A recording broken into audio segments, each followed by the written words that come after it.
Hello hi. ഇതേ നമ്മുടെ പറമ്പൊക്കെ ആകെ കാട് പിടിച്ച് കിടക്കണമായിരുന്നു കേട്ടോ. അപ്പോൾ കുറച്ച് ബട്ടർനട്ട് നമ്മൾ നട്ടിട്ടുണ്ടായിരുന്നു. അതിൻ്റെ വിത്തൊക്കെ പാകിയിട്ടുണ്ടായിരുന്നു. അതൊക്കെ നന്നായിട്ട് മുളച്ച് പറമ്പ് നിറയെ കായ്ച്ച് കിടപ്പുണ്ടേ. ഇതിപ്പോൾ രണ്ടാമത്തെ തവണയാണ് നമ്മൾ എടുക്കണത് കേട്ടോ. അപ്പോൾ 2 ദിവസം കഴിയുമ്പോൾ ക്ലീനിങ്ങിന് ആളുകൾ വരും. അപ്പോൾ അധികം മുമ്പേ പറിക്കാൻ കേട്ടോ. ഇതിൻ്റെ കൂമ്പൊക്കെ എടുത്തിട്ട് നമ്മൾ തോരനൊക്കെ ഉണ്ടാക്കും കേട്ടോ. പിന്നെ എന്താണ് ഈ ബട്ടർനട്ട് എടുത്തിട്ട് നമ്മൾ ഇപ്പോൾ കുമ്പളങ്ങ ചാറ് വെക്കൂലേ, അതേപോലെ ചാറ് വെച്ചാൽ നല്ല ടേസ്റ്റാണ്. തക്കാളിയൊക്കെ തേങ്ങരച്ച് വെക്കൂലേ, അതുപോലെ വെച്ചാൽ നല്ലതാണ്. പിന്നെ എരിശ്ശേരി ഉണ്ടാക്കിയാൽ നല്ല ടേസ്റ്റാണ് കേട്ടോ. പയറിട്ടിട്ടേ, വൻപയറിട്ടിട്ട്. ഇതെൻ്റെ അമ്മയാണ് കേട്ടോ. അമ്മ പിന്നെ ബ്രദറിൻ്റെ മോളാണ്. പിന്നെ ശിവ എന്നാണ് പേര്. അതെ, അമ്മയും പിന്നെ അനിയനുണ്ട് കേട്ടോ. രണ്ടാമത്തെ ആളുണ്ട്, അനിയൻ്റെ മോളുണ്ട് കൃഷ്ണവേണി.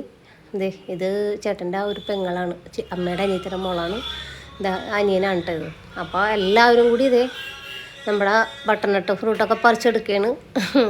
അതിനിപ്പോൾ 2 ദിവസം കഴിയുമ്പോൾ ക്ലീനിങ്ങിന് ആൾക്കാർ വരും.